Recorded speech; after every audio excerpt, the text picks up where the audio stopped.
Hello.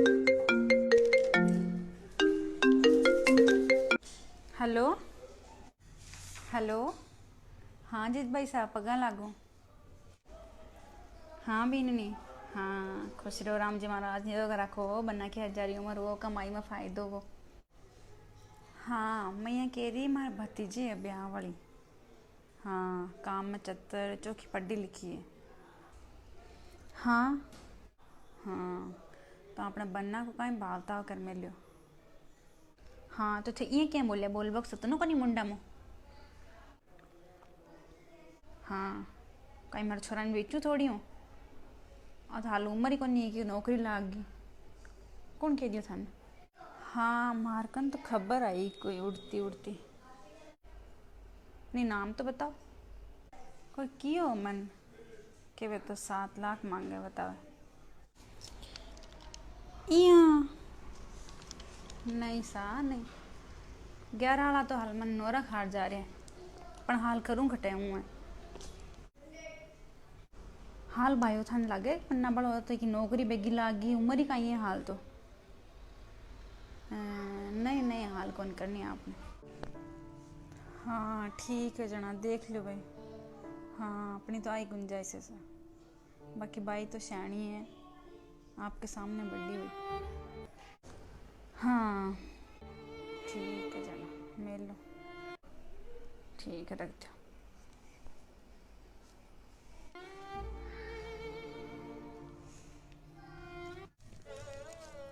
क्षमा कर निशा, मैं निशा शेखावत। आज मैं अपने वीडियो में बात करूंगी दहेज प्रथा को लेके, जो कि दिन ब दिन हमारे समाज में बढ़ती जा रही है। हम देख रहे हैं कि कम होने का तो बिल्कुल नाम भी नहीं है, बल्कि ज़्यादा ही हो रहा है।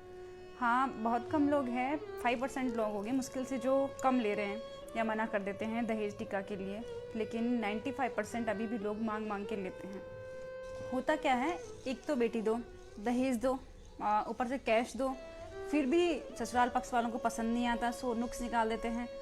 तो वो चीज़ें लड़की के दिमाग में घर कर जाती है, वो टीज हो जाती है कि हम लोगों से ये मांगा था, मेरे पापा से ये मांगा था, तो वो ज़िंदगी भर वो उनके दिमाग में से निकलती नहीं है। तो वो खुश कैसे रह सकती है अगर आप उनके घर वालों से ऐसे मांग मांग के ढेरों ले रहे हैं। तो बेटी वालों से भर भर के मांगने की बजाय हमारी क्या रिस्पॉन्सिबिलिटी होती है लड़कियों वालों की, कि उनको बोलें कि हमारे घर में सब है, आप बेटी दे दीजिए, और जो आप अपने दिल से देना चाहें बेटी को वो दे सकते हैं। अगर किसी घर में अच्छा हो तो वो दे सकते हैं, लेकिन एक गरीब परिवार पूरी अपनी ज़िंदगी की कमाई लगा देते हैं। एक तो बेटी दो, कैश दो, उनको सब ज्वेलरी दो इतनी सारी, और आजकल ज्वेलरी पहनता भी कौन है, कितना बोझ हो जाता है लड़की के पिता पे। तो बेटी की शादी की क्या टेंशन होती है ये बेटी के पिता ही जान सकते हैं। जिनकी बेटी नहीं है उनको नहीं मालूम होता है। तो उनको होता है कि बारात आएगी, कैसे क्या आएंगे लोग, मेरी बेटी दूसरे घर जाएगी, कितनी टेंशन होती है। हम अक्सर देख रहे हैं कि न्यूज़ में आ रहा है शादी से पहले ही, बेटी की शादी से पहले पिता को अटैक आ गया या कुछ प्रॉब्लम हो गई, टेंशन हो गई तो एक्सीडेंट हो जाता है। ऐसा क्यों होता है? क्योंकि वो बहुत टेंशन में रहते हैं जब तक शादी नहीं होती है ना। तो हम लड़की वालों को क्या फ़र्ज होता है कि इसके लिए शुरुआत हमें खुद से करनी होगी। जब तक हम खुद से शुरुआत नहीं करेंगे कुछ नहीं हो सकता है। दूसरा क्या ले रहा है, क्यों ले रहा है, ये सब हमें नहीं सोचना है। जैसे कि हम अपने बेटे का नहीं लेंगे, बस ये सोचना है। तो ये मैंने भी सोचा है, और भी कोई सोचे तो बहुत अच्छा होगा हमारे समाज के लिए। अब क्या है, कुछ लड़के बोलते हैं कि हमारी तो इच्छा नहीं है दहेज लेने की लड़की वालों से। मम्मी पापा के सामने हम कैसे बोलेंगे, मम्मी पापा की बात रखनी पड़ती है। पर जब आपको लड़की पसंद नहीं आती है, लड़की दिखाई जाती है, तब भी तो आप मम्मी पापा को बोल देते हो साफ साफ कि मुझे लड़की पसंद नहीं आई है, ये मेरे लायक नहीं है। उस टाइम मम्मी पापा का रेस्पेक्ट कहाँ चले जाता है। तो आप दहेज के लिए भी मम्मी पापा को समझा सकते हैं, टीका लेते वक्त मना कर सकते हैं कि नहीं इतना बहुत है जो आप कर रहे हैं, बेटी दे रहे हैं, ये सब तो कैश लेना ज़रूरी होता है।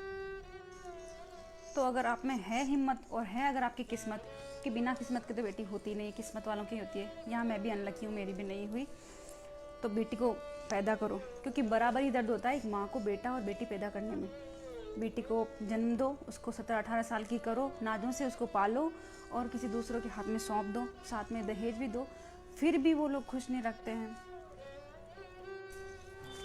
अब होता क्या है, कुछ लोग डायरेक्टली नहीं बोलते, इनडायरेक्टली बोलते हैं। तो वो कैसे भी मांगो मांगना हो जाता है। डायरेक्टली बीच वाले को बोल देते हैं कि नहीं इतना चाहिए, इतना तो आप करवाओ, थोड़ा सा ऊपर और बढ़ो, कैश के साथ में गाड़ी भी दो। नहीं ऐसा थोड़ी होता है। वो कितना करेगा बेटी का पिता। तो हमें खुद से प्रण लेगा, हम नहीं करेंगे।